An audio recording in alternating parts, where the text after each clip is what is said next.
Hey folks, how you doing? We're going to do some artwork this morning. Give me a moment here to Check in on my signal and make sure that we're live. We've got some social media buttons to press to say we're doing stuff. So give me a few moments here. If you want to skip ahead in our timeline a minute and skip over this this early start shenanigans, you are certainly encouraged to do so. But if this is the first time you're checking out my channel and you're still here for some reason, thank you. My name is Phil Kearney. I create role-playing games. I illustrate them and I publish them online. And I'm creating an adventure for Dungeons and Dragons using the 5th edition 24 rules in the Eberron campaign setting. You can see the book cover here on screen. It's called Crystals of Mabar. It's for 7th and 8th level characters. We're fighting necromancers, demons, and undead in the Carnwood Forest of Carnath on the continent of Corvair. Hey, that's my sound's coming through really good today. That's great. Okay, I can get that out of the way. I'm almost done here with all the bits. So let me just switch over here real fast. Just got a few more buttons to press. We're doing this is the cover art that you're looking at right now. I'm trying to get done with my buttons here so I can get rid of that and show you the interior page that we're going to work on today. There we go.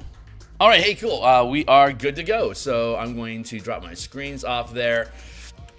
Let's fix our window arrangement so you guys can see what I'll be seeing. And if you think the stuff today is going to be cool, like, subscribe, hit the bell icon for notification.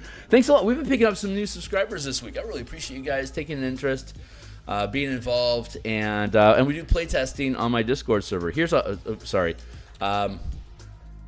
just to finally finish off talking what we're talking about here and all my shilling. Here's a bunch of books I've already created on the DMsGuild. They're chock full of my art and ideas, and so if you want to check that stuff out, they all have extensive free previews, so you can check out my work, and then if you want to support more efforts like that, or if it's something you think is going to add value to your D&D game, consider picking it up. A purchase is a vote for more of whatever it is that you just purchased. So whether it's the Color Mana Spell Point variant rules, or the Spelljammer combat mechanics that we developed, or variant casting options, or multi-class stuff. Yeah, whatever you pick up is somebody telling me you should do more of that. So I'm going to switch gears. We were working. I was trying to figure out how to have like a scene peeking into the village here.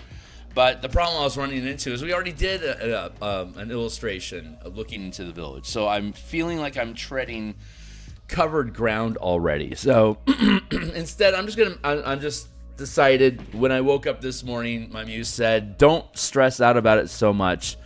Just make a fucking little forest thing. And you don't have to explain everything, but this is the Carnwood Forest. It has a mix of conifer. The deeper into the forest you get, the more conifer it becomes. But towards the edges, it's deciduous, which isn't unusual to have a mix of deciduous and coniferous trees in a region. Right now, I'm just dropping in some reference points for us to make tree trunks out of. So I'm just gonna make trees. When we finish, we're doing a bunch of little vignette pieces like this. Okay, so just to indoctrinate y'all and for you to understand what it is we're doing. Here's the 16:9 format. This is a PDF product. It's an adventure that is assuming that you're going to be looking at it on a tablet or a phone or on a widescreen monitor. So it's built and formatted to accommodate that experience. The full page here is 16:9. It fits on most devices, and each column is also 16:9. Like if we look at here, 3-column format, 1, 2, 3. So you can look at it one column at a time, vertically or horizontally. You can see one page at a time. We've just finished hyperlinking all of the text in the book. So now it's stressed up now so that when you see a title heading or a monster or a magic item or something that's referenced inside the book, it'll if you click on it, it'll take you to that point. We're also in the process of, get that out of the way, get that out of the way. No, this is where we're at. For example, there's a bunch of numbers next to buildings here. We were talking about this. When I finish string, the next thing for me to string up in the book for us to publish it is to drop all of these maps into the actual document and then start building a hyperlink mesh over the map. So that's going to end up being like a bunch of boxes like this that are going to surround a building, and you can make a transparent GIF file that's just transparent, and there's nothing for you to see. But you could then make that transparent picture the size, overlay it, like a number of these you can overlay on your map inside of the processing program. So we put a box around each of these buildings and locations, and then we drop in. We put an object around it, and then in that object we fill it with the transparent pixel, the transparent image. So now there is an invisible sheen that overlays each of these individual buildings.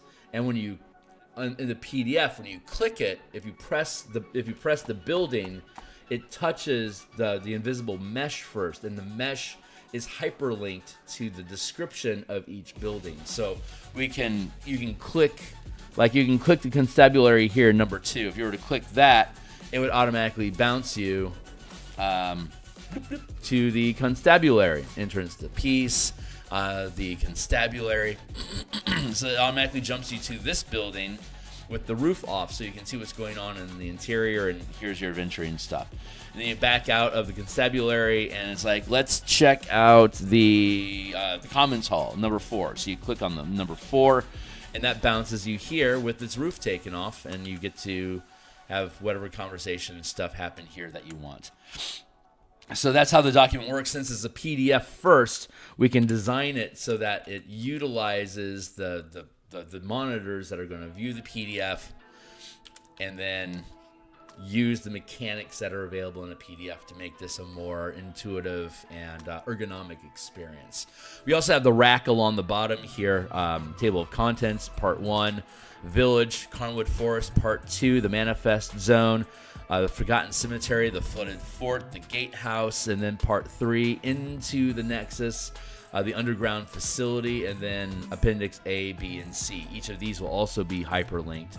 So when I click the cemetery, it'll jump me to that page of the map. Like if I click on village, if I click on village piece, it'll bounce you to the village piece. There you go. Let's see. Where do I want to go from here? Okay, so yeah, that's the idea. So now I'm just going to not stress it and just do a happy little forest. So let's grab our conifer brush. We're just going to use some Bob Ross techniques here. We're just going with the default color that we got lined up with here, and we'll add some variants as we go along. But first thing we're going to do is we're going to flatten down this. Hold on, I'll show you guys. Just give you a close-up of it so you can see what it is that we're working with. This is a brush that I designed. It doesn't look like much. Eraser. But if I stack on a bunch of these together, it starts to create a sort of hedgehog effect. And then if I hit it with the eraser on top of it, I can start creating this like nestle, like this nettles sort of briar brush, briar patch. And so if I take that idea and I manipulate the brush so it thins down, I can control the patterning that I get created when I stipple this to create different types of patterns. And with this, I can create foliage and all sorts of effects. So just using stippling and contrasting colors while I stipple for like shadow and then highlights, using the same sort of brushes to create a language of what this thing's shape is. So I have these vertical lines here which are representing the trunks. And I'm just going to take this brush here and dust it along the top of each of these points. And this will create a treetop tip, it's a conifer tree because it's shaped like a cone. So the tip of the cone This is that's what we're forming here. Now we're going to widen the brush a little bit and drop it down in size, and we'll zoom in a little.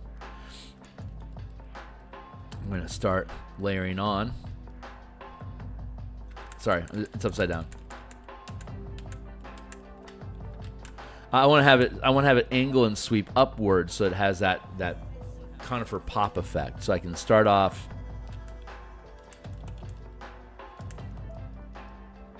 at a steep angle like this at the tip, and then as it drops down, I can increase the size of the brush. This is not looking good. What I need to do, hold on, let me fix it. I'm embarrassing myself in front of my friends. Let's widen the brush a little bit so I have more of a curve. That's what I was looking for. And now we can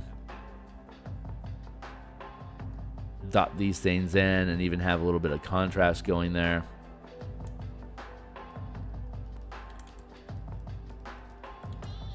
And I can expand out the brush like this.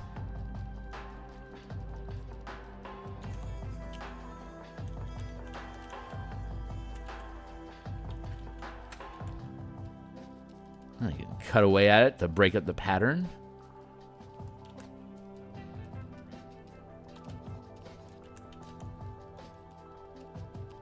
Pixels aren't flowing with me today.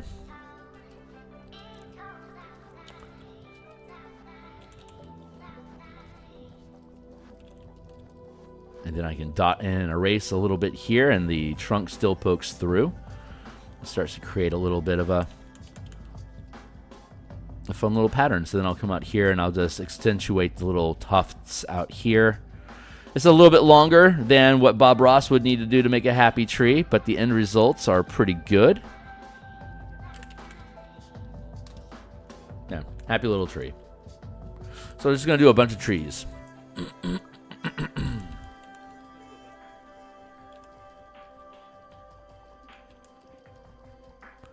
This is the technique. Erase it here a little bit to keep it getting too broad, but drop that in there. See? Happy little tree sitting in here. I put them all in the same layer, so if I erase here, it erases both trees. So it's going to leave that be like that and have a little bit of a tuft like that. There.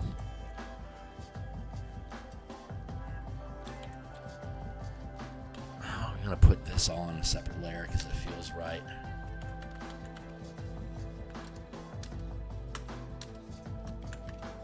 But yeah, knock down some trees, and that'll occupy some space.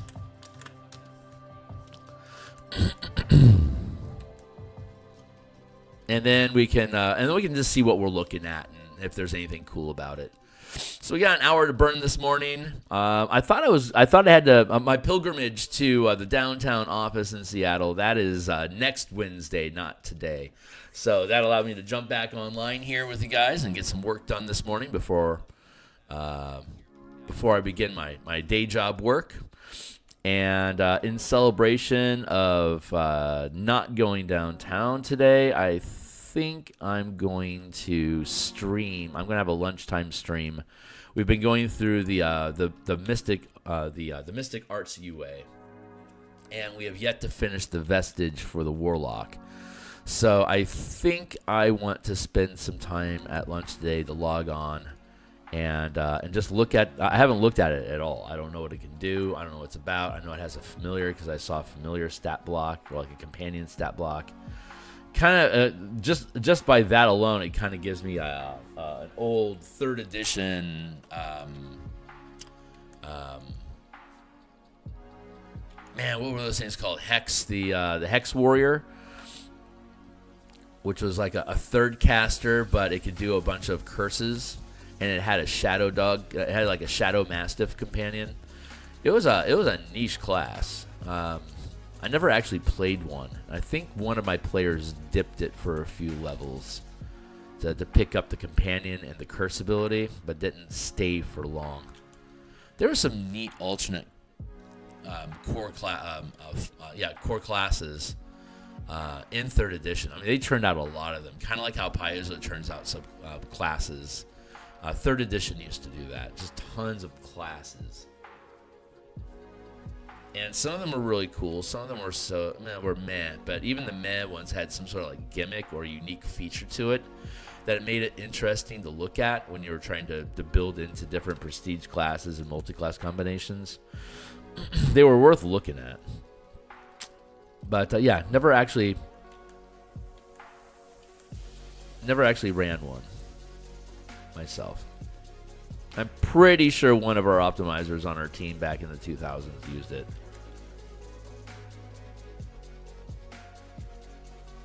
There we go. Now we're starting to get into the gist of it. These things are feeling pretty good. So yeah, we're just dropping in some forest here just for the because we have a blank space. This space is too big to leave blank. It looks kind of like if I leave it blank, it looks kind of empty, like incomplete. So I'm just dropping in some forest here just to fill this space and so it can have a time and attention. It wants time and attention. Let's give it to it. I don't know if this forest is a good idea or not, but it's what I'm motivated right now to do. So that alone, if I'm willing to pick up my brush and do something, that is then this is the proper thing to do, because one of the biggest fights that artists face is procrastination, burnout, imposter syndrome, and lack of inspiration. So anything that gives you the permission slip to pick up your paintbrush and do some work is worth attending to and implementing. So in that spirit, we're stacking up some trees, because that is what I want to do. I'm excited about this. This book is like maybe 2-ish weeks away from being done. And we're really running out of tasks. And when I run out of tasks, it publishes. So I suspect in about 2 weeks or so-ish, like early to mid-February, like February 10th maybe, is when this thing will actually publish. And then we're going to do some more Bob Ross. We're just going to do some just blank easel Bob Ross paintings. Taking some really cool environment paintings. Not paintings. Photographs like from Reddit's Earth Porn, or I've been grabbing desktop images off of Microsoft Office when it changes the background every day or so. If it's a cool environment, I'll screenshot it, and then I drop it into a folder for me to break apart and build into a painting, Bob Ross style.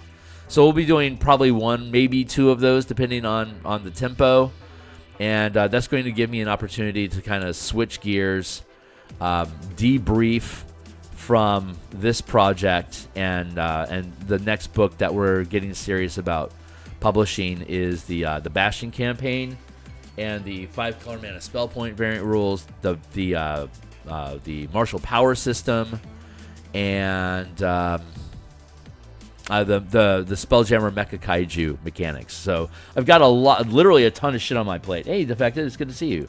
A ton of books that I want to publish for D&D content.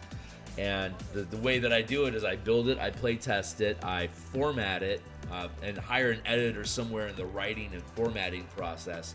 I hire an editor to chew on it, and then they spit it back to me, and then I take that, break it down, drop it, do the layouts so I can break up the text into individual pages. And once the text is done, that's when we drop in illustrations. So we know the shape and size of different spaces that we have on the page that we need to illustrate with. I can then do all of the illustration process here online with you guys. Take this and here, cutty, pasty. Keep it going. Hey, what's up? Bob Ross, I'm going to be. Yeah, doing a little bit of Bob Ross here.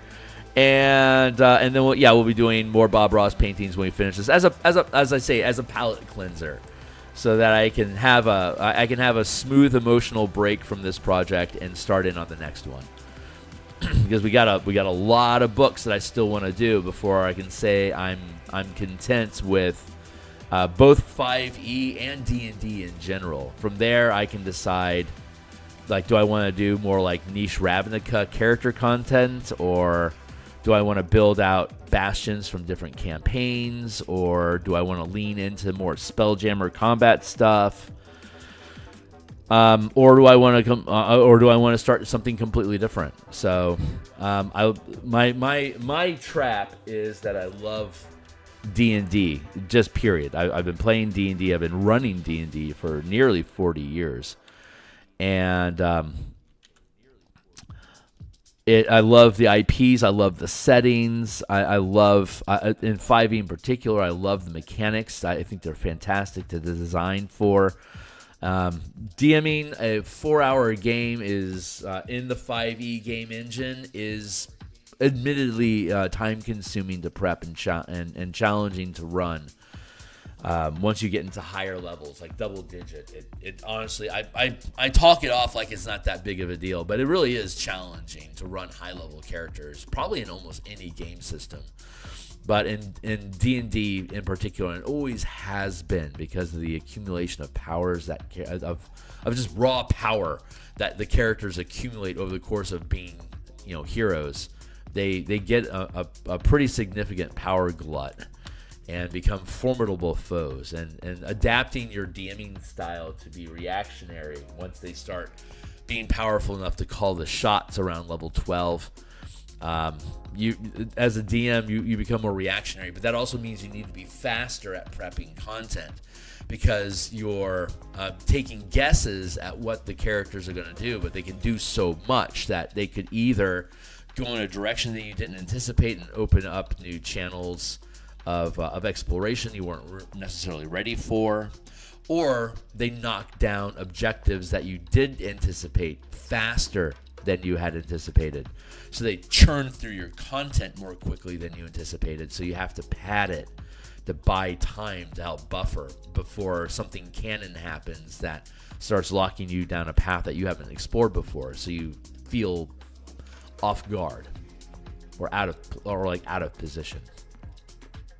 So these are real challenges. And so the way that I compensate for a lot of that is a lot of front-end prep to build in as much stuff into the tapestry of the initial storyline that I can then, as the campaign proceeds, like, is this still relevant or has it changed? And if it's still relevant, that's prep that's done. But I also have to be aware of, am I trying to, like, it's fine if you have content built and you can see a bridge between what they're doing right now to organically lead into something that you've prepped. That's not railroading. That's just taking the reins and steering the horses in the direction of the path that is free of danger. That's just being mindful of your flock, which is important. So it's not railroading. Railroading is when they want to do something that you don't want them to do, so you start setting up plot lines that don't give them, like, you force them down a certain path. Like, I want you to go do this thing, so I'm going to put in as many reasons to do this thing and as many barricades to not do this thing as I can to force the team down the path I want to go. That is actually railroading. The way that you avoid railroading is by thinking of what are the, like, 3 most logical conclusions the team is going to make about whatever scenario it is that you set up in front of them, and plan for those contingencies, because most likely the solution that they come up with isn't going to be any one of those 3 things, but it'll exist inside the space between the things you anticipated. So you'll take aspects of preparation and in improvisation, respin them so that they become more narratively relevant to what the team is actually wanting to do in the campaign. So the content that you have isn't going to lay out and isn't going to play out exactly the way that you as a DM anticipated it. If it did, you're probably railroading. If the team is coming up with solutions that you hadn't anticipated that are like, oh, that's really clever, that's the kind of stuff that you want to encourage. So think of clever solutions to the scenarios that you come up with, and if you anticipate them and know how to respond to them, then the team is free to roam as they please and go where they want, because you will trust that the prep that you put in is going to be sufficient to at least tangentially tie into what they are doing. And then your skill as a DM largely is taking content that you have and respinning it on the fly, improvisation, to make it work with what they're doing. Not make the players work with what you've planned, but make what you've planned work with what the players want to do. And that's where the adventure and challenge for the DM comes from, is developing your skill set so that you can spontaneously uproot what you have and make it work with where the team is actually heading. Like that is the challenge of being a DM.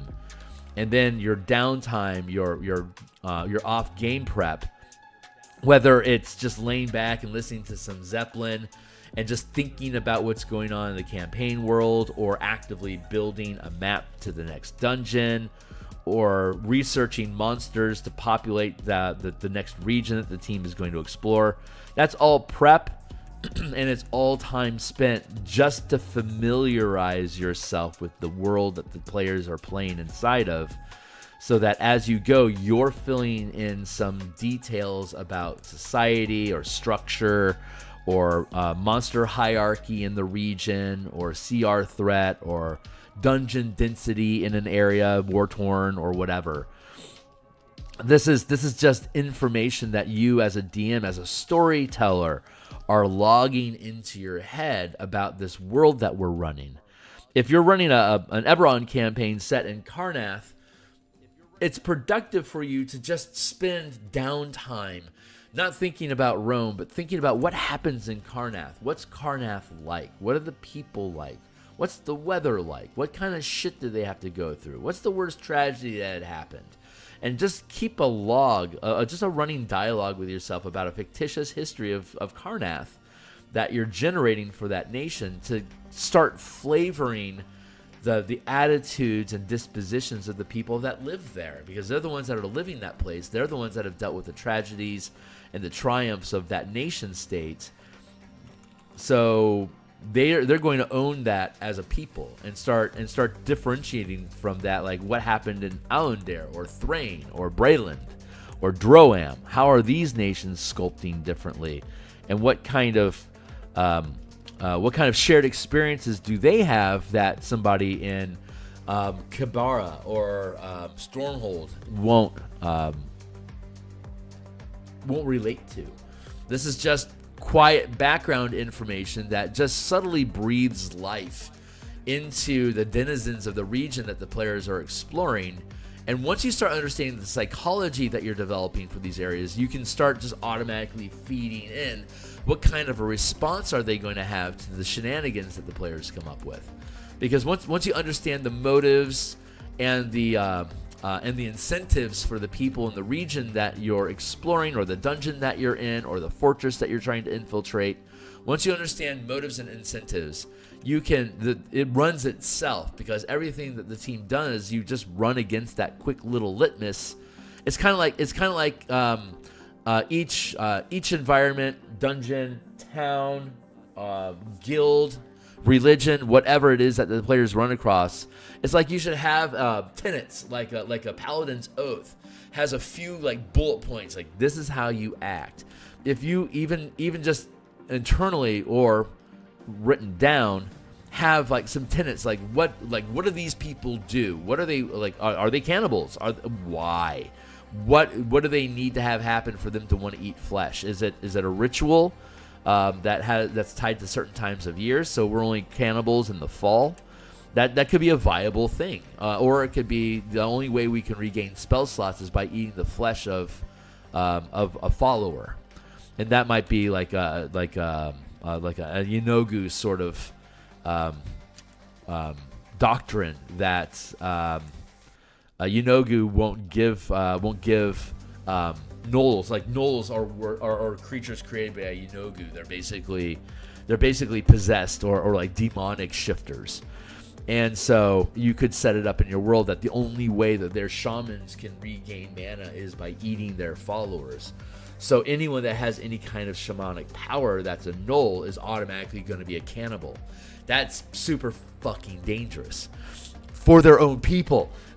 So it's like that creates an interesting culture that the team might interact with. Like if a null is about to die, the shaman might not attack you this round, but instead kill that null so you can gain the mana from killing the creature. That's like the boss effect that you have, like when you're fighting the boss battle. It'll bring in mobs to protect it from you and attack you in the big boss battle. But it has like a legendary action that if it's down to like 1 hit die worth of hit points, it'll use a legendary action to kill that creature, take it off the board as a threat that you have to deal with, but then immediately be able to cast a cantrip or something and attack your team. So it takes away an opponent, but it gains the ability to attack you. Like that could be an interesting boss fight that lasts a few rounds. And it wouldn't need to last more than a few rounds because it could use reactions or like legendary actions repeatedly during a round. Every time the team's about to kill a creature, it takes the kill away from you and immediately can cast a spell. When you're able to drop a null before the shaman has a chance to kill it on its own, it doesn't get to cast a cantrip. So now the team has like a little mini game. Can we kill off these creatures before the shaman has a chance to steal their soul and cast magic at us? That's an interesting here. Hold on. Or like any round that they can the shaman can kill a null, it becomes immune to damage, sustaining the fight regardless of what the team throws at it. So now their job is kill the mobs so that they can. I'm just gonna merge all these down just for the lulz, and then let's merge. So now there we go. Happy little tree line. I just wanted to get in here and start messing around with the negative space at the base here to just kind of hem away at some of this lower end stuff. And we're going to drop some happy shrubbery in front of this stuff. So I'm just going to chop away at some negative space here just because I want to.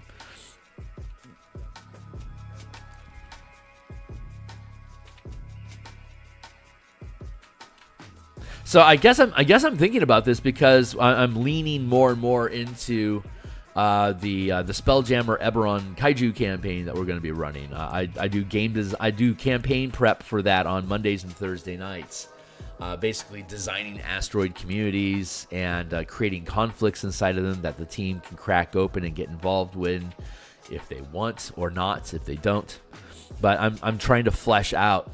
I'm going through the mental process of fleshing out that the default community that the team is going to be interacting with most. It's going to have the most cultural depth for the team to observe. So home base is where you want to have all the heart and details. And as they wander away from home base to go deal with interstellar threats, they'll have less time spent with those cultures and more time killing bugs good. Let's bring this down a little bit and chop away at that. I'll probably add a background color behind these trees to add a little more volume to them overall. The negative space here is white poking through is unnatural. It creates a really nice ink drawing because there's no gradients being used here. It's all just 100% ink. It's like Japanese ink blocks where they'll have like the shape of a tree on a piece of wood, and they'll dip the piece of they'll tap the piece of wood on ink, and then they'll tap it on rice paper, stippling these different leaf and tree patterns. This is essentially the same thing as Japanese ink block painting, which looks gorgeous when it's being done by somebody who really knows what they're doing. And the way that they can like layer different prints together with different colors to create different patterns, floral patterns, and different environmental stuff is really impressive. I'm just gonna leave that like that, and now I'm going to take this sharper green I think I want a darker green. Yeah, that one's gonna be better. So now we're going to. It's a separate layer, so I'm just gonna dot some green color over this. We're using the same eraser to get rid of it, but we're just basically adding color on top of these things. Wherever the branches are at currently, that's just basically where I'm mimicking to create like a sort of low highlight. Basically just to break it up so it's not not monocolor. And I don't plan on needing any additional highlights other than this. This is going to add a little bit of that color volume that I wanted between the branches. And by sitting on the branches, it's going to, well, you can see it. It just adds, you can see it. I can't. I don't see color at all.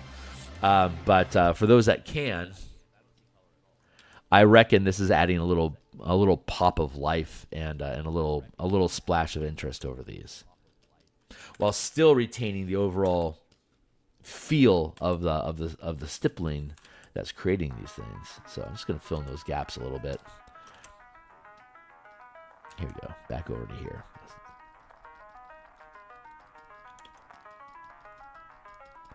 So I'm just dropping color in here, just doing some forest stuff, and then once I finish this color tree line, this coloring here, we're going to probably drop into the backdrop to add in some atmosphere, and then we'll pull forward in the document and build some foreground shrubbery, and then we'll do some ground green, and probably be content with it. This is a much lower key and less specific purpose. It's just tree language. We're just adding in trees, and then when you turn the page, we'll see that our trees are now leading us into the village. So these are all conifer that we're building here. I'm probably going to drop some deciduous trees amongst them as we continue to layer. And I'm just building up some real subtle layering here just to have some fun with the piece. And this is a prelude, I guess, for the more like the Peru and Norway and I want to say German landscapes that we've fished off of Microsoft desktops over the past couple weeks. I think that I think that's the kind of stuff that we have going. Yeah, that looks pretty good. I'm happy with that. I'm just gonna merge it together. Fuck it. So let's do a backdrop. Let's see. Let's pick up. I don't know. Let's go online and find an a painting. Hold on. Yeah. Let's go online and find. I don't know. Conifer. Why am I on caps? Conifer forest scene.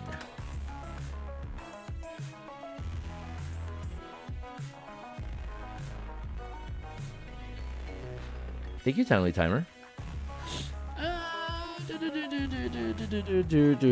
I don't want something too bright or clear because it's the stormy season. That feels pretty good. Let's just grab that. Copy image.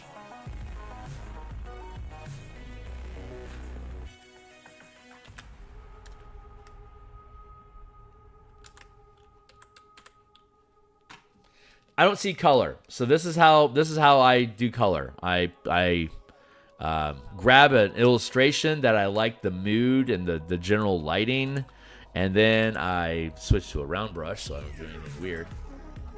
And then I just color pick. I just use the eyedropper tool to color pick. I'm looking at over here on the RGB on the side.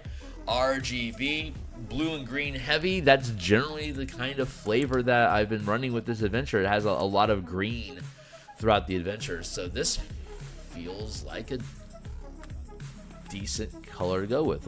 These are land masses. This is cloud sky. Let's do that.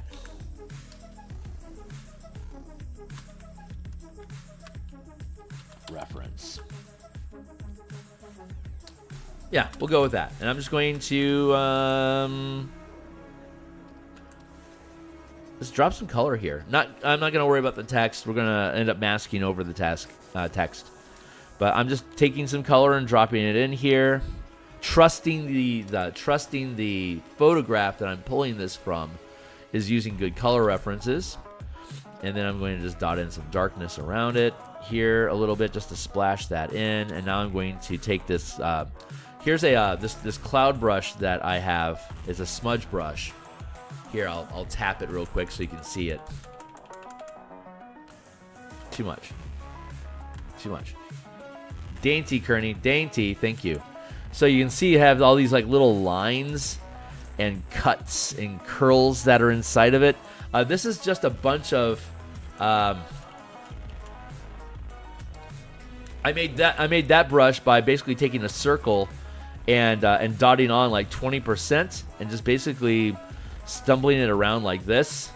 And then I took the same brush and erased with it,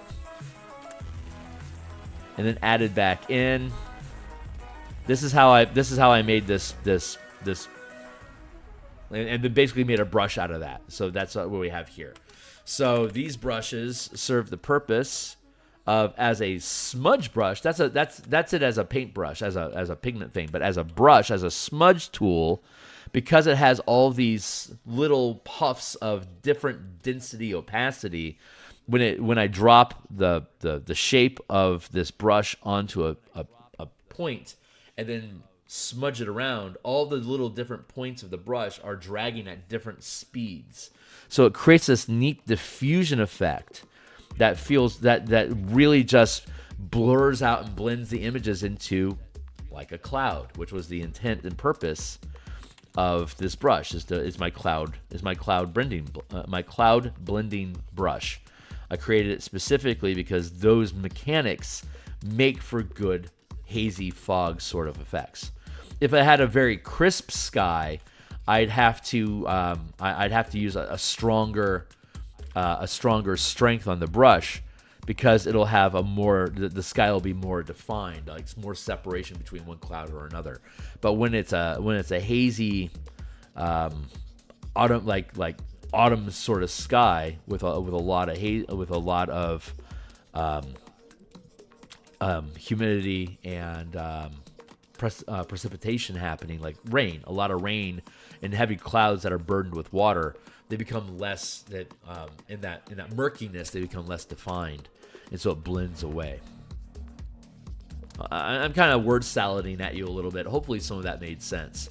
But that's the decision-making process that goes on. I grab a blend of light and dark colors from the sky and just work them together, knowing what the current weather and atmosphere is like.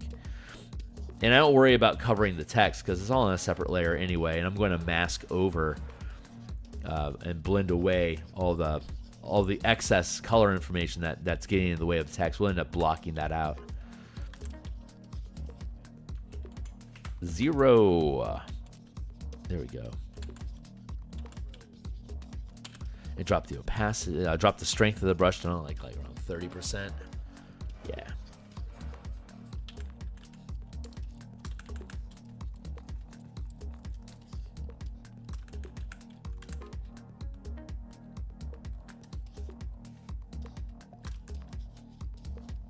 I want this to be a little darker, so I'm going to keep this same ratio basically and just curve it down so that I can hit down here and it'll be darker. Now I want to blend that away.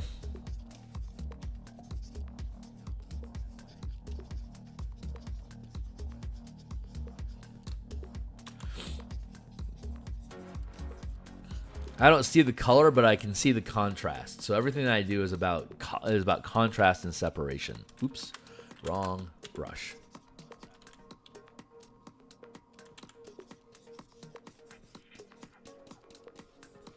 So I like how this is the blue is diffusing into the darker green. That feels real. That feels real good to me. So we're just going to stay here and we're just going to work this in. And then we'll kind come forward into shrubbery in the foreground, and then probably add in a little bit of deciduous tree further into the foreground, just to add some layering before I decide it's done. So where are we at? It's 7:20 right now, so we have about like 30 minutes or so. We'll get close to finishing this today. It won't be, we probably won't actually finish it, but we'll get close. There. And let's push the tree line up a little bit to see how that sits. No, don't like it. I want to keep the sky with the tree line.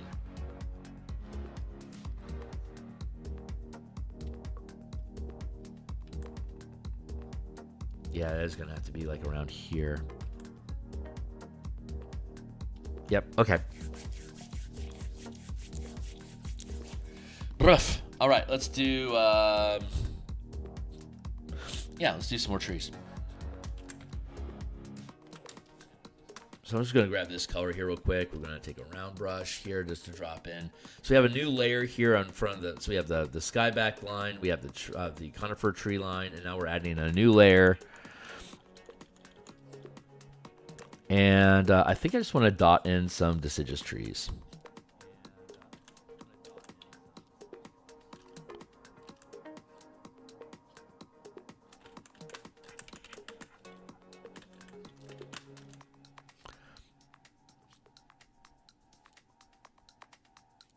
Like this.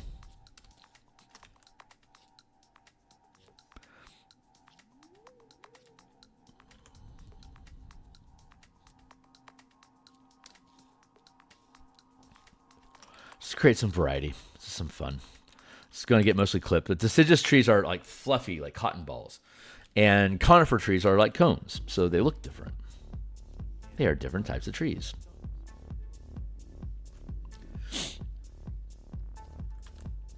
So we're going to use a different type of brush for the foliage. We're going to use the foliage texture brush.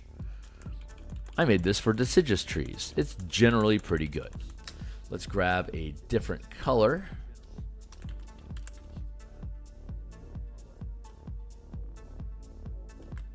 That feels good. That's too light. I like the idea of it, but it's way too light. So let's bring this down. Something more like that. That's still too light.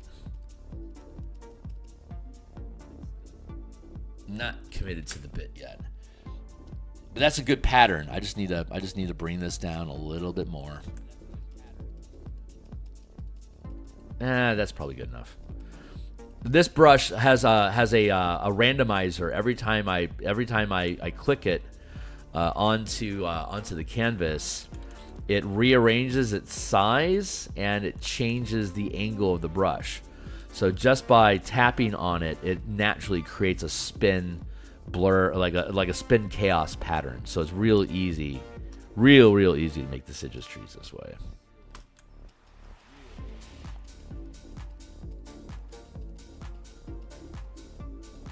All these, for those painters that are watching, this brush set is on my Patreon channel.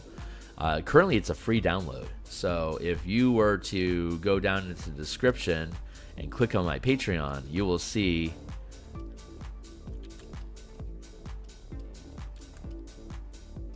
the ABS brush set. ABS being Adobe Brush Set, ABS. ABS files work with Corel, obviously Adobe, Corel, Clip Art Studio, and I think GIMP as well. ABS are pretty universal file types. Depending on which program you're using, it might have different. It might have different tools available, so it might not work exactly the same as mine. Like if you use my brushes in Clip Art Studio, it might not work exactly the same way as it works with for me. But I honestly don't know. I haven't tried Clip Art Studio.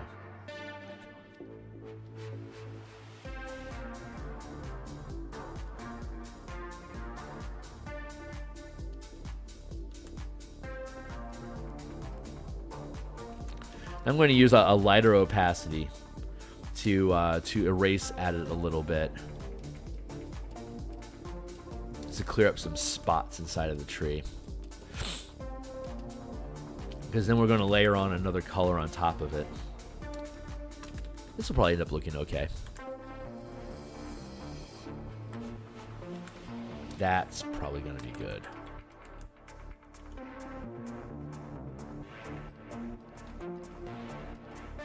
Oops, I need a new layer.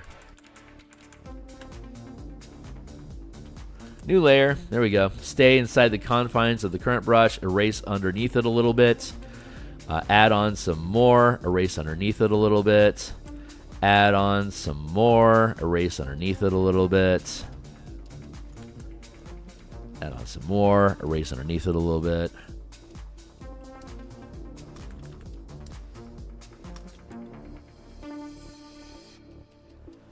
Add on, erase. Add on, erase. Add on, erase. Add on, erase. Add on, erase.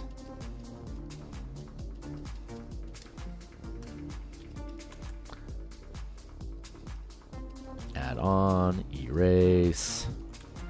Add on, erase. This is how we stipple.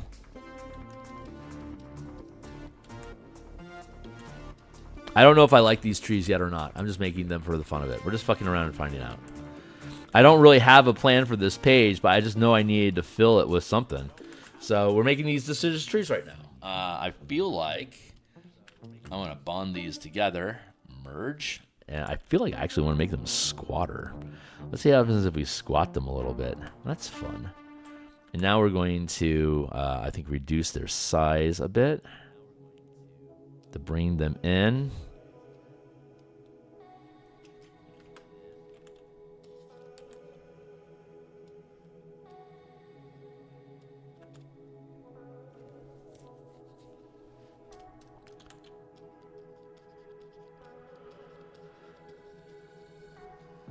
Break up the base there. Yeah, a couple of deciduous trees, why not? Let's see. I feel like I want something darker behind it. There, let's do that.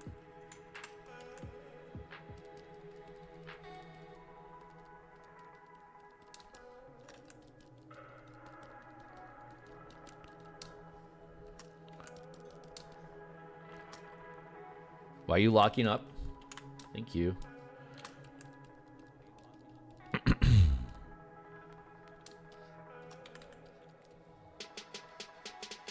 Merge that down. I really want to push this one back. Free transform.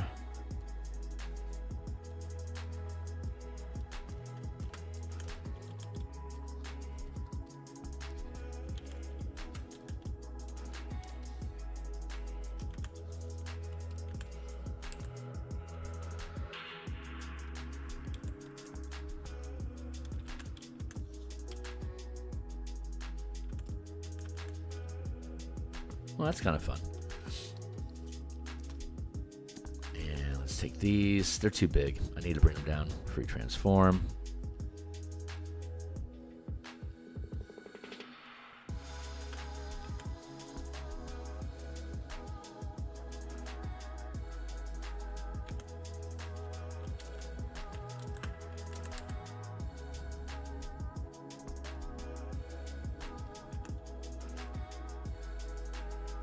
Let's pop these up a little bit and then reduce them down a little more. There we go. That feels good. Okay, I can probably get away with just a couple trees like that. And let's start working foreground. So we're going to switch up our brush yet again. And let's get into... Let's take the conifer tips. I didn't need to use the conifer tips because these illustrations are so small. So I have a bunch of texture open and available. These trees are all basically the same coloring that we're using.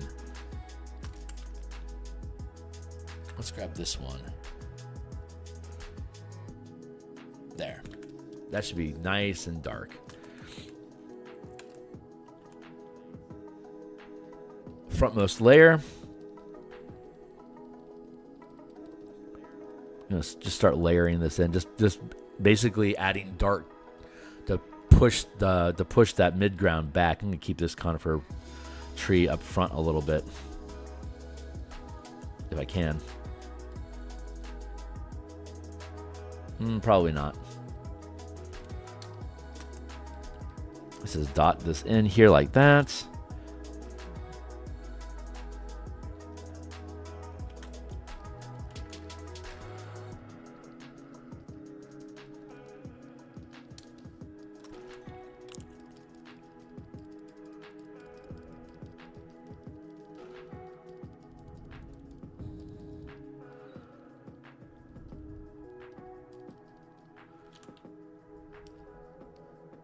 Let's take this brush, the foliage scatterburst. We're going to use that to erase at the bottom of this a little bit.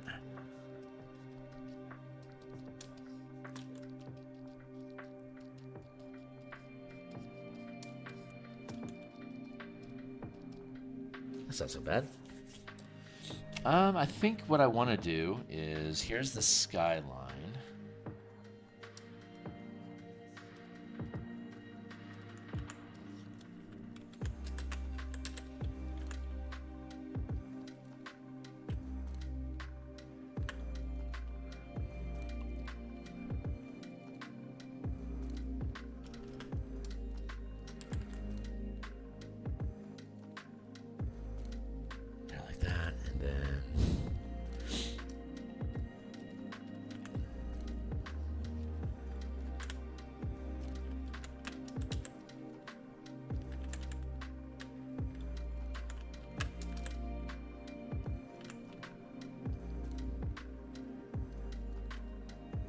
I'm taking some of the trees that are behind the deciduous trees that you can't see so good, and I'm adding them in just for density.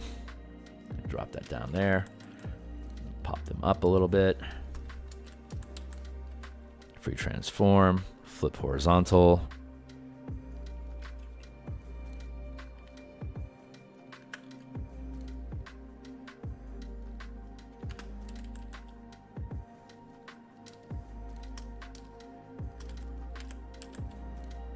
Here, and then we can reduce the size and then give them a bit of a tilt.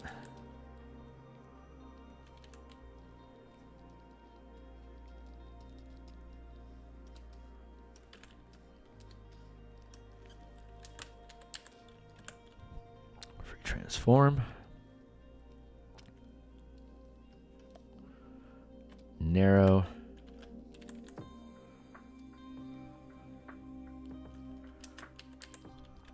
Reduce size.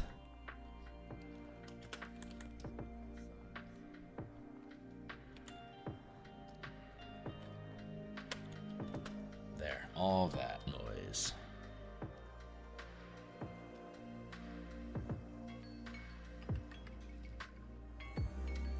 Merge those down. Thank you, Timely Timer. I've got 20 minutes left still. Good.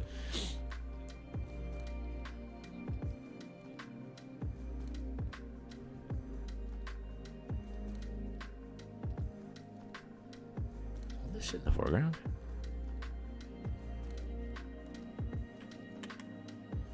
Merge layers.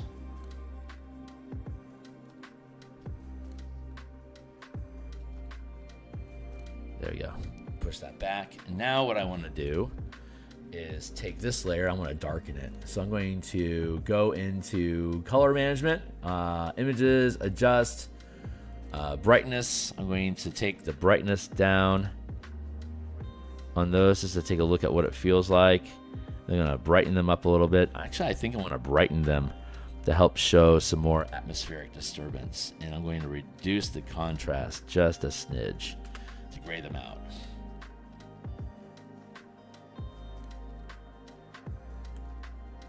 And then for the conifer trees back there, I'm going to do the opposite. I'm going to use adjustment, brightness, contrast. I'm going to make those darker with less contrast.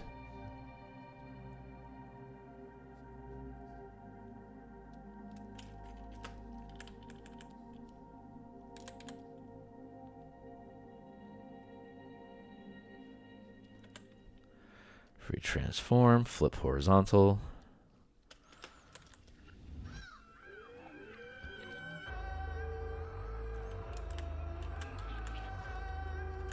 Paste. Let's drop that down into here.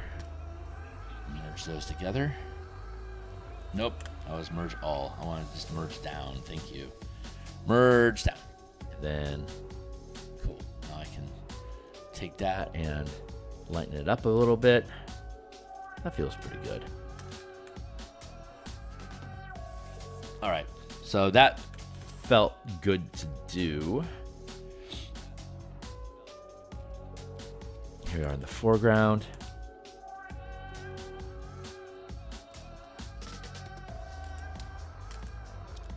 Let's see. We need a base color underneath all of this. So let's add on another layer. Go back over to our map for color referencing. Let's just pick up some ground color here. Drop back down into here, and yeah, fuck it. We're using the conifer brush, so let's just use the conifer brush.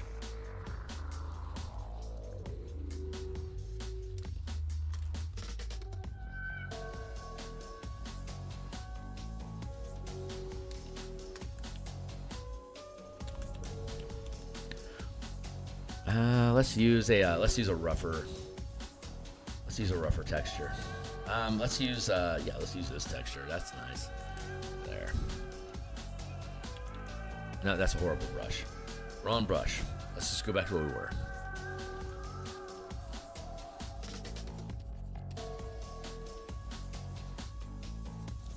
Basically scrubbing in a background. I don't know if I like this illustration at all or not. It's just what we're doing right now. So we'll see if I end up liking it or not. It's probably going to be good enough. It's just a little thing in the corner, just to keep your eye interested and to keep it from being blank. It doesn't have to, but there's nothing particularly compelling or storytelling that I want to have here, other than just some scenery, just some environment that this village is in. So I figured, why not do a little forest vignette like this? I'll probably have to expand and spill this across.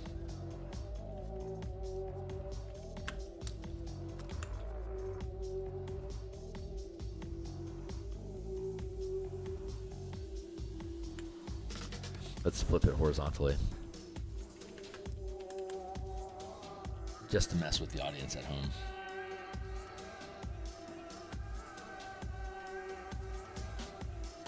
Nah, I'm gonna flip it back. Experiment's over. It failed. Let's flip it back. I like the height on the right hand side. Oops, wrong layer. Free transform.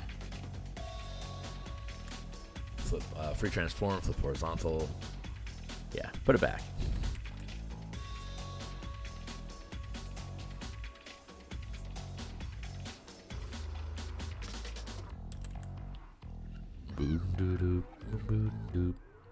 My cutoff point is going to be over here, roughly. Do I want to make this? There. Sorry, I'm messing with sizing here.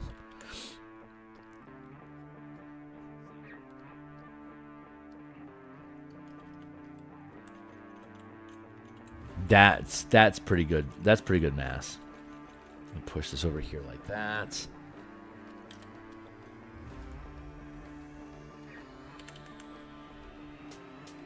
I'm liking these deciduous trees less and less.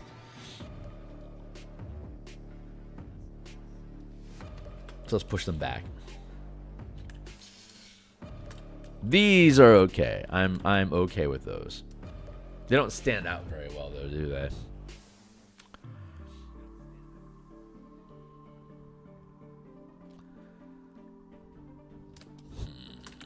How do I want to do this?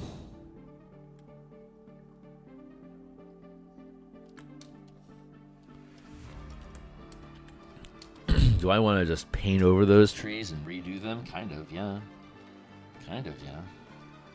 Let's start here. Let's go with...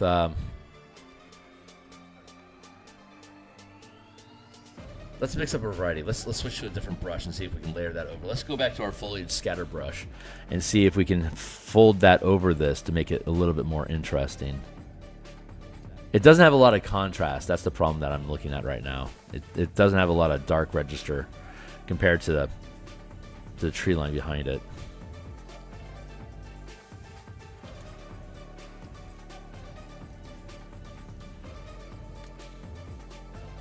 That feels better.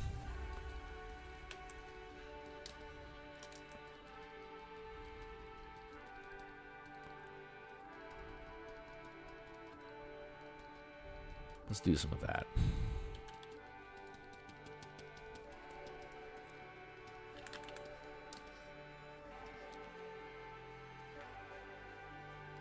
Yeah, bringing it in closer, that feels good. I like that, and I like see all this little negative space. It creates all these little shoots and tunnels.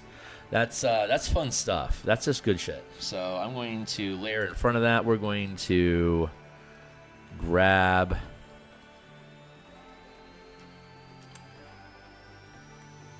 We'll grab that color. And now we're going to let's use this kelp brush. It's designed for kelp underwater, but I think it might be fun here, just to add in. Yeah, let's do that. Just as a splash, just as a sharp pop. So we're going to just toss this in over that, and then we're going to erase at it, and then we're going to layer in front of it to get a more conical shape, or a more spherical shape.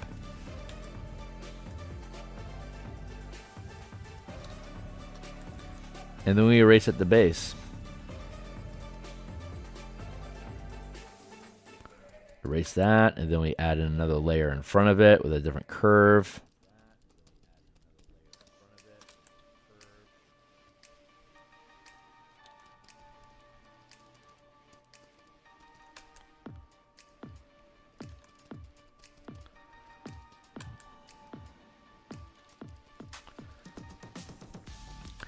Repetition and layering goes a long way in doing environmental stuff like this.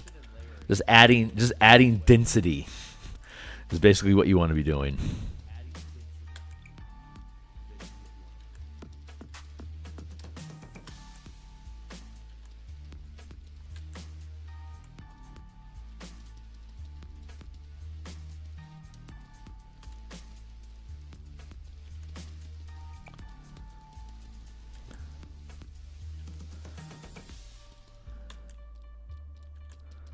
There we go.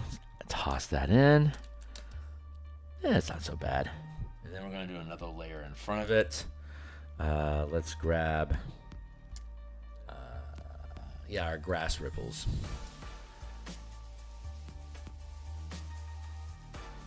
I want a dark.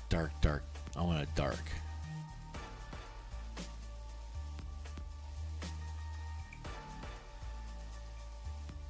Something like that will probably be fine.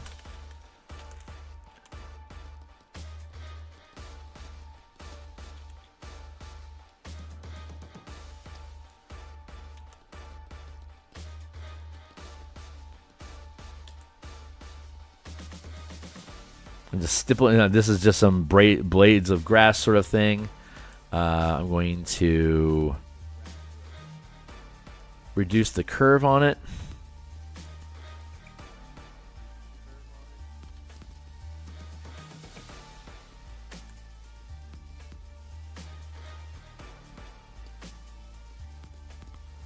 We're using I'm going to up the strength of that up to a 40% delete.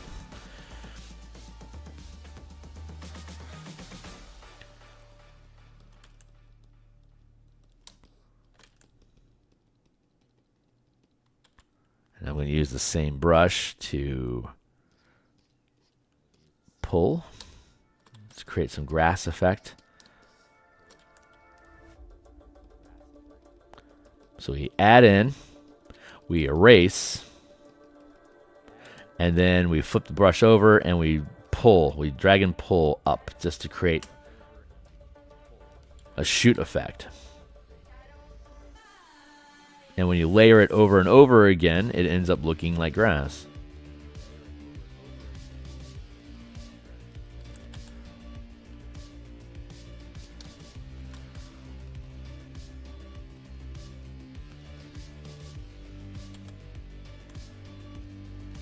Erase, flip, pull, add, erase, flip, pull, add, erase, flip and pull,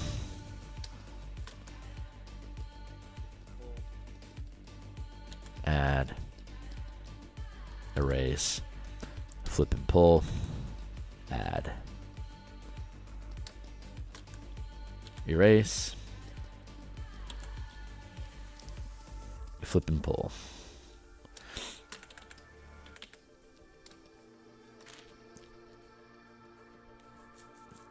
Not too bad. So you just keep piling shit up and it looks better and better. I'm hating these deciduous trees more and more, by the way. Merge down. I think I'm at a point where I want to just drop them into the background. Like, get the hell back there, dude.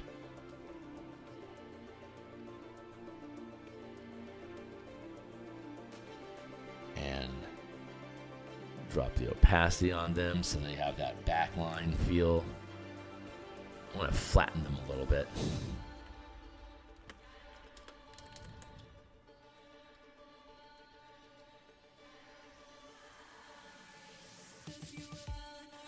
Yeah, that feels pretty good. We'll do that. So what's going on with these conifers? I feel like let's fuck around with it a little bit just to see. Adjustments. Let's go with darker, but more contrast.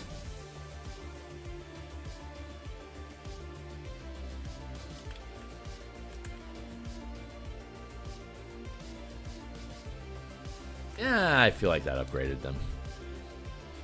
All right, just a little tree line foliage sort of thing going on here. No real interesting points of interest. Let's take the whole thing and block it in. Let's take a layering mask. And just take a round brush. We're going to define the border so it doesn't get in the way of the text.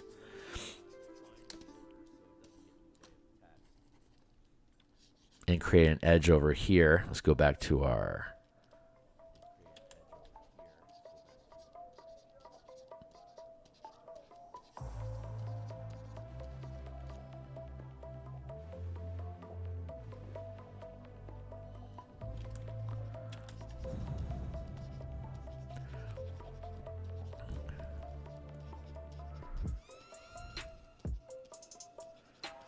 fading out the edges so that it becomes... A vignette doesn't have defined borders. Like this we do this fade effect on everything.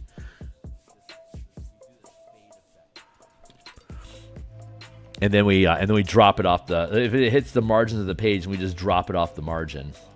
And if it faces interior, like upward here and then towards the picture here, we use this faded layering mask here to fuzz out the top edges of it.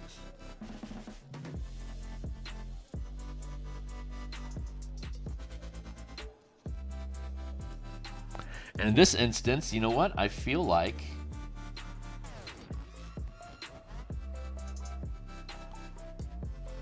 I only want the layer mask on the sky. So we're going to leave the layer mask just on the sky for now, and then we'll see if we need to adjust the trees. Because I kind of like the idea of the sky fading out into the page and then just leaving the trees poking out overneath it. From underneath it. That actually feels really, really cool. I very like that.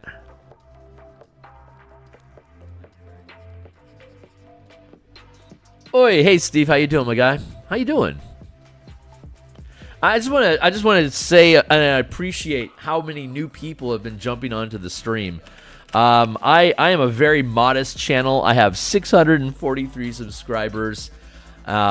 If people think this stuff is cool, I do artwork Monday through Friday in the morning like this. It's either landscape or monsters or heroes fighting creatures or whatever it is that we got going on. Hold on, I just screwed up my screen.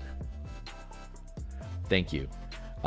If you think this stuff is cool, I've literally been doing this for years, and I don't accumulate followers quickly because I create D&D content and then I illustrate it. So my channel is a mix of game theory and supplement crafting for the D&D game. And then I illustrate all the books that I create. Very rarely will I take a commission. And sometimes I'll do something just for fun. But for the most part, when I'm doing artwork, I am largely illustrating the books that I publish. Hey, what's going on? This is a great channel. Oh, thanks, Steve. God bless you. It's very kind of you. I don't assume I ever earn anybody's anything. Like nobody owes me nothing. So I am very mindful that I'm not talking about anything profound. It's just I just try to build a chill environment to do some painting. I started doing this because these projects take A long time, and it isolates me. Being an artist is a lonely experience. You spend a lot of time. Let me say that differently. I spent a ton of time as a kid alone, and the way that I escaped that loneliness was by falling into artwork, because I could escape from the environment that I'm in and dive into the page that I'm working on and get involved with what's going on inside there. That was probably the first 30 years of my life. And then I started. Well, I've been streaming. I've been streaming for like 4 years maybe, and I don't even have 1,000 subscribers yet. Like, it's such a slow grind, but it's allowed me to just be true to who I am and what do I want to achieve and what are we doing. Blah blah blah. Like at this point, if I had 100,000 subscribers, I don't think I'd change how I run this channel at all. Like, this is how I run my channel, and the people that lock in with this, either appreciate the study hall environment, the quiet ramblings of an old madman, or whatever. But having said all that in a complete blur of whatever. I'm just trying to voice appreciation for folks that have been checking out the channel and sticking around because they think it's cool. 'Cause I think this stuff is super cool too. This is why I build it. It's just, I am blessed and gifted to be the one that gets to create this type of content. The ideas that we have for the type of games that we run in D&D, and then on top of that, being able to create all the artwork for it. It's been my whole 50 years of life have been just basically pushing me into a space where I can create things and talk about it while I create it. So again, I feel very, very blessed. Sup? I'm here for the Uncle Phil rants. Yeah, no kidding, right? That's pretty much what we're doing. I'm going to take this layer. That was my time for you to go, son. Alarm. It's 7:04. It's 7:56 here in Seattle, and I need to kick out of here. So I'm just gonna blur out this a little bit.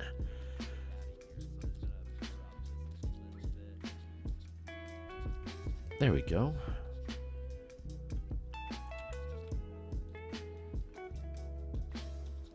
So that's it. I'm going to be back. I'm not sure what my timeline is going to be like today, but my intention is to come back at lunch.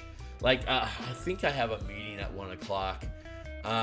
Maybe at 2:30, I'll jump on for an hour or so for a late lunch, and we're going to look at the The Vestige Warlock that's in the Mystic Arts UA.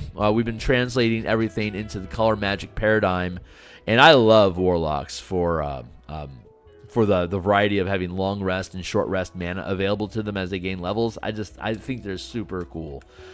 So yeah, let's call this piece done.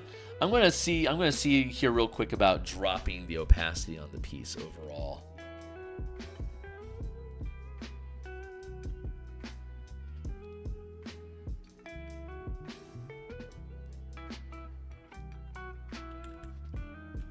So this isn't overwhelming this. I want to drop, I'm generally dropping the opacity a little bit to fade it out, but I think that sits pretty nicely.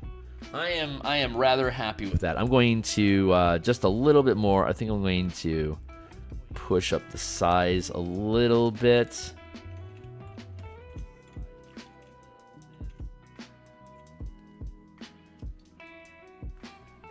Let's wrap this in another layer.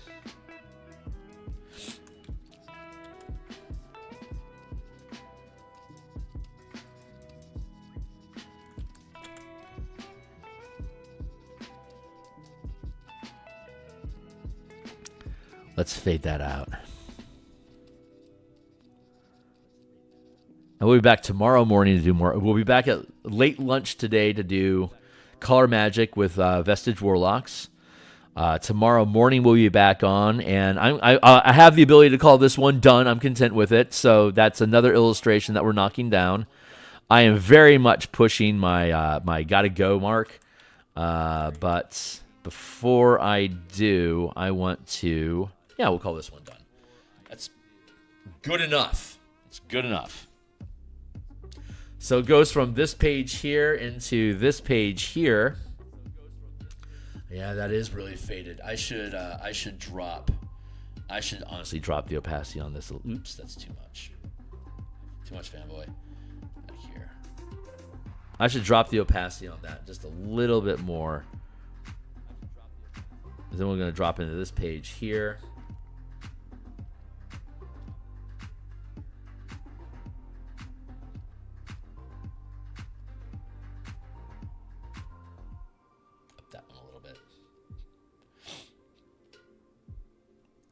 Lock.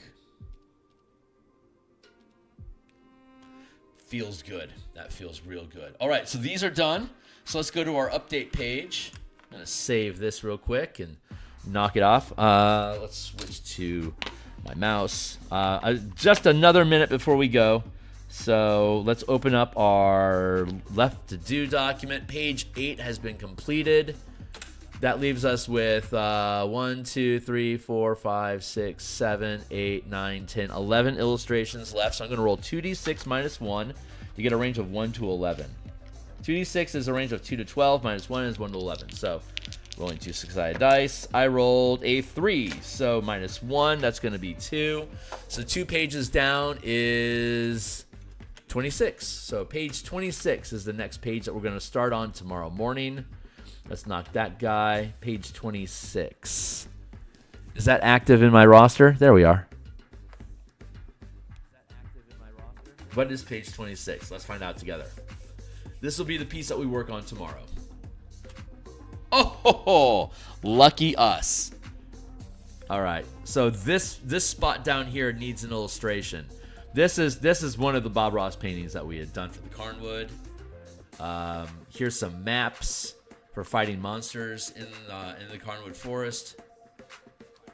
Here's another map of a campsite at night.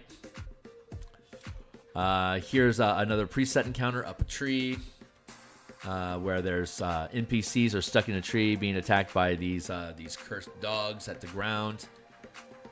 And here's a village. Here's a map about resting in the Carnwood. So tomorrow, I have no idea what this is going to be, but this is where it's going to be. This little corner piece down here, we'll probably end up doing like another forest picture or something. Who knows? Page 26. Right on. Thanks, Steve. I appreciate it. Maybe we'll do more mist, like a tree line that's covered in mist, more so, indicating getting closer to the manifest zone. That I think is probably gonna work. So anyway, that's it for now, guys. I'm out of here. I'll be back. I suspect I'm gonna be back on at 2:30. That'll be 6.5 hours from now. But we'll come back on for an hour lunch. Work on the Warlock a little bit. Tomorrow morning we'll work on this page and finish that. Thursday night, tomorrow night, we'll be back on doing the Eberron, Spelljammer, Mecha, Kaiju, Bastion, XCOM campaign, building asteroid communities for our team to protect in their Dwarven Citadel carrier, and build out some plot lines in those communities for things for the characters to poke at. But that's it for now, guys. I'm out of here. Thank you so much. If you thought this stuff was cool, like, subscribe, hit the bell icon for notifications when we're live. Here's a bunch of books that I've already created on the DMsGuild. They all have 100% free preview in the PDFs. You can click on the preview, look at the entire document. It is chock full, all of them, chock full of my artwork and my ideas. So if you stick around this channel, when we finish this Eberron adventure, we're going to be starting in on the next books. We'll be doing page design, layout, and then artwork for all of those books in a completely different adventure flavor for D&D. So thanks a lot, guys, hanging out and checking this stuff out. I'll see you on the other side. Cheers.